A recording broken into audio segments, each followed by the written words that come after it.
नाम क्या है? आपने बोला मेरा नाम डॉक्टर कमर चीमा है, तो कहा जी कमाल की बात है, मेरा नाम भी डॉक्टर कमर चीमा है। आप कहाँ के रहने वाले हैं? पाकिस्तान। ओ जी कमाल की बात है, मैं भी पाकिस्तान का। This is too much of a coincidence.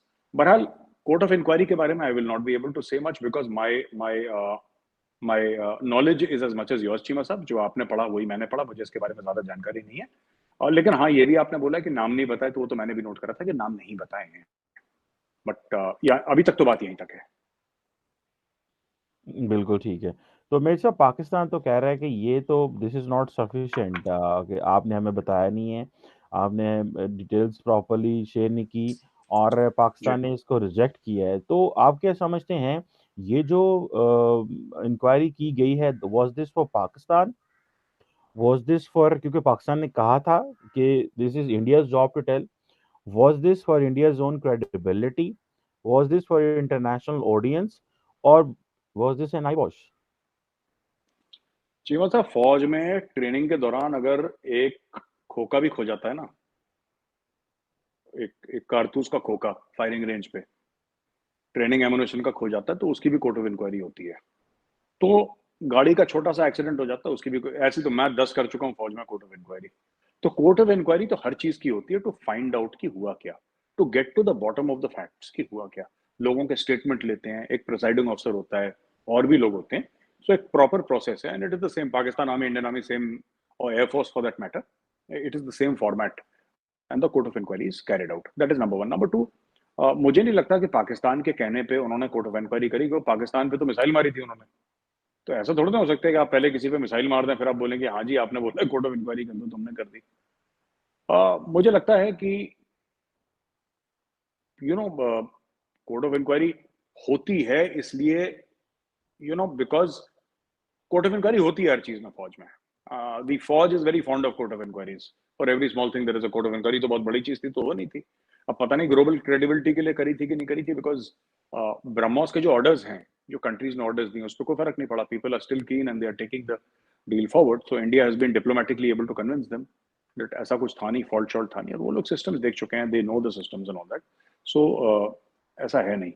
But fact of the matter is कि अब इसके सामने मैंने पाकिस्तान से भी सुना कि पाकिस्तान से भी आवाजें आ रही थी चीमा साहब की, पाकिस्तान को भी इस कोर्ट ऑफ इंक्वायरी में शामिल करा जाए, पाकिस्तान भी इंक्वायरी में शामिल हो। ऐसा पाकिस्तान से एक डिमांड आई थी, मैंने पढ़ा था, डॉन न्यूज में भी पढ़ा था, मैंने जियो में भी पढ़ा था। तो वो तो जो पॉसिबल नहीं है, तो चीज तो वही डिमांड करें जो पॉसिबल हो। क्योंकि एक बार मोदी जी ने इनवाइट करा था पठानकोट आईएसआई को, I don't know if you remember और नॉट।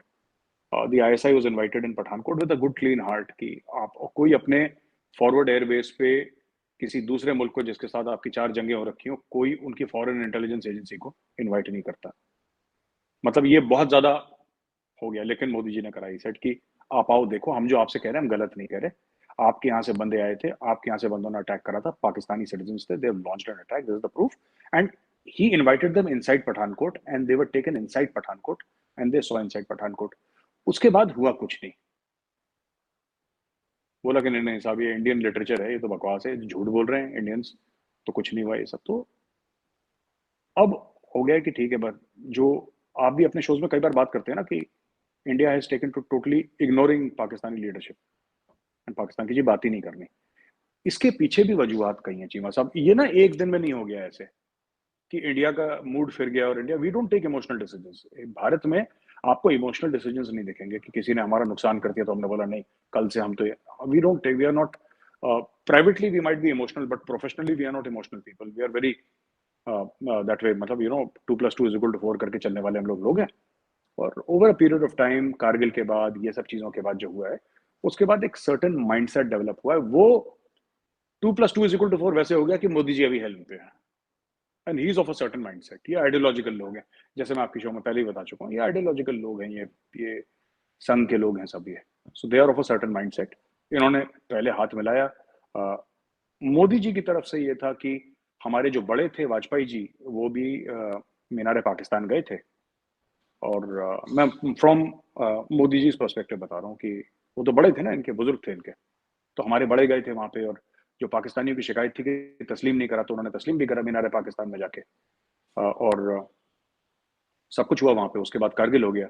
फिर हमने मियाँ साहब को बुलाया अपनी स्वेरिंग इन पे, और हम उनके वहां पे शायद उनके कोई खानदान में किसी की बेटी की शादी भी थी, तो उसमें भी गए, लेकिन उसके बाद पठानकोट हो गया, उड़ी हो गया, और पठानकोट पे भी हमने फिर आईएसआई को बुलाया, उसके बाद भी कुछ नहीं हुआ। तो इनकी कुछ गवर्नमेंट की और मोदी जी की पर्सनल एक्सपीरियंसेस भी